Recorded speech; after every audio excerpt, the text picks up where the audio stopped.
I never thought that a simple shopping trip could turn into such a nightmare. The story took place on a weekend afternoon when all I wanted was to go out, relax, and buy a few essential items. But fate had other plans. It threw me into a bizarre confrontation with a woman I never wanted to see again in my life. I had just moved to this neighborhood less than a week ago. After days of exhausting house cleaning, I decided to go to the supermarket to pick up some necessities and start my new life. My house was in a relatively quiet residential area, and the neighbors seemed polite, so I felt at ease. Little did I know that just a few hours after stepping out of my house, I would encounter a person I would never want to live near. The weather was beautiful that day. Gentle sunlight and a light breeze made me feel optimistic. I decided to visit a nearby shopping mall where I often went for personal shopping. After wandering through the aisles for a while, I picked out a few items and headed to the checkout counter. The line wasn't too long, but standing in front of me was a middle-aged woman with slightly over-bleached blonde hair, wearing an eye-catching, expensive-looking red dress. She stood there with a cart full of items, occasionally tapping on her phone and sighing in frustration. Everything would have been uneventful if not for what happened next, which made me so furious that I could have exploded. When it was my turn to check out, she suddenly turned to me, her eyes narrowing with annoyance. "Can you move to another counter? I'm in a hurry and need to be done immediately." I was taken aback by the request. I had been standing there for quite a while, and there was no reason I should leave just because she was in a rush. I politely replied, "Sorry, but I've already been waiting in line. I'll be quick." Her face suddenly turned red, as if I had just insulted her in the worst way possible. "Do you know who I am? I'm a VIP customer here. I don't have time to wait with people like you." She spoke with such arrogance that I couldn't help but feel utterly irritated. I never understood why some people thought they were more special than others just because they believed so. Still, I kept my cool. No matter who you are, the rule is simple. First come, first served. But she had no intention of backing down. Instead, she yelled at the cashier, "Call the manager right now. I won't tolerate this disrespect." The young cashier, probably new to situations like this, looked at me nervously and mumbled that there was no reason to call the manager over such a trivial issue. But Karen, yes, the infamous nickname for entitled people like her, was relentless. She slammed her hand on the counter, shaking the cash register. "I'm going to sue this store for discrimination. I won't let this go." At this point, I was truly angry. A woman causing a scene just because she wanted to cut in line, demanding to see the manager and screaming about discrimination. I clenched my fists, took a deep breath, and said, my voice dripping with sarcasm, "Who knew shopping could be such a dangerous experience? Maybe you should calm down before making a fool of yourself." She spun around, eyes blazing with fury. "You're so rude. Don't you know how to respect your elders?" "I always respect those who deserve respect," I shot back. "But I can't respect someone who abuses their so-called status to make unreasonable demands." By now, the surrounding shoppers had started whispering. Some even pulled out their phones to record, making her seem slightly uneasy. But instead of backing down, she escalated further. She turned to the manager who had just arrived. "I want him thrown out immediately. If not, I'll expose this terrible store online."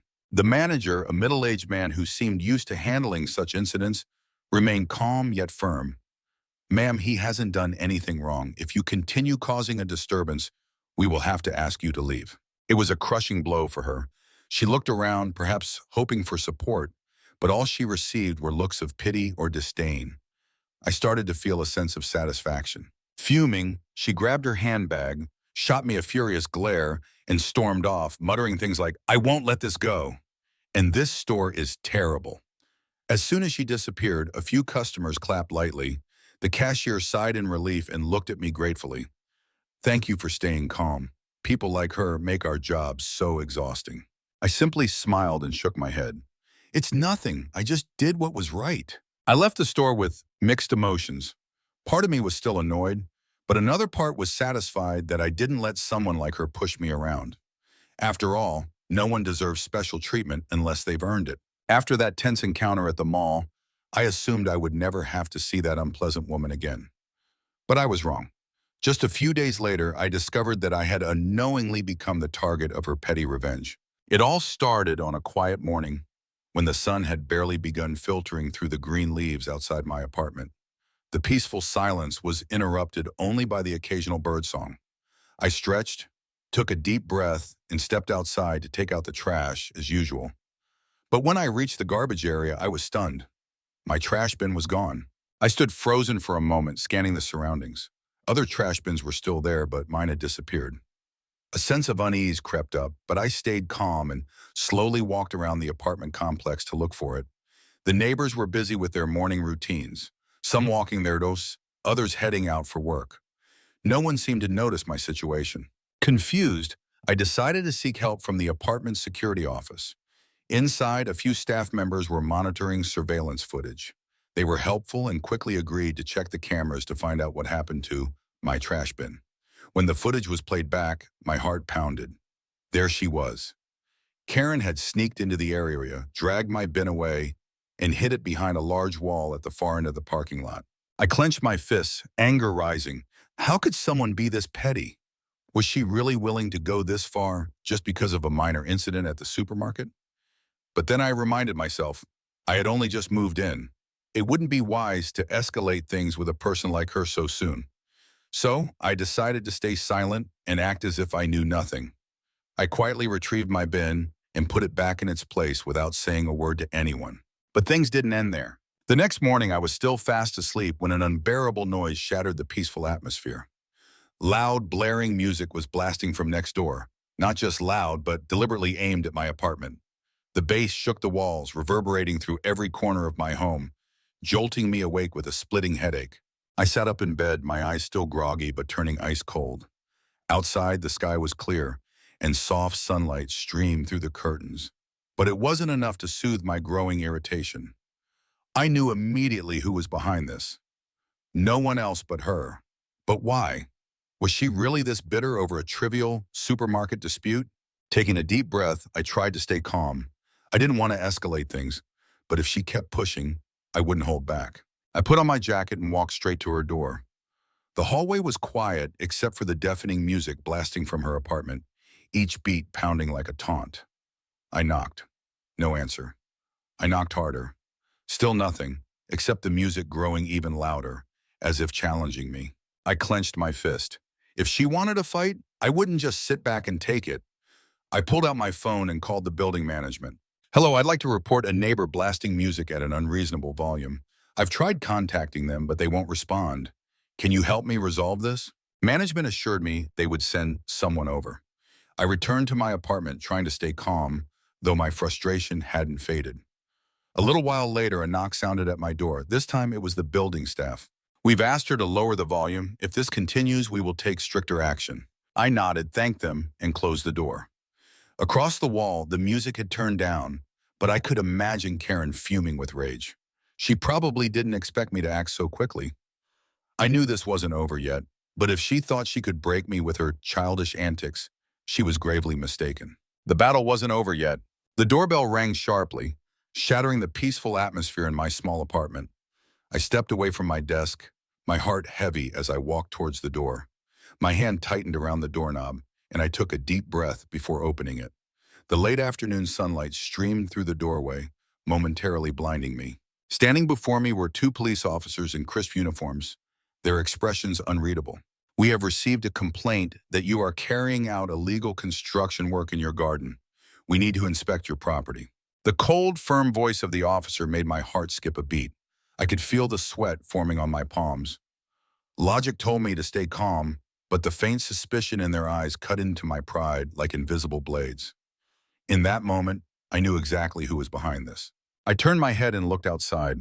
The soft golden light of the setting sun bathed the rooftops in the neighborhood. Small groups of neighbors had gathered, whispering among themselves.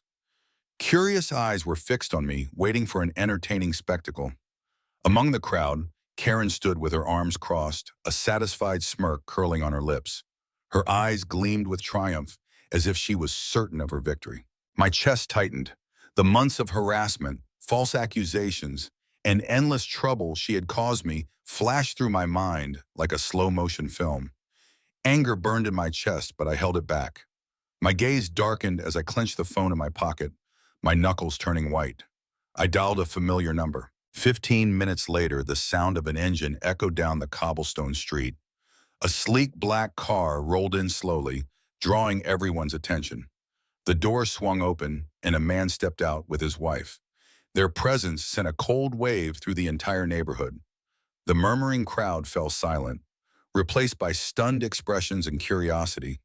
Yes, the man standing before them, the one everyone recognized, was none other than the mayor himself.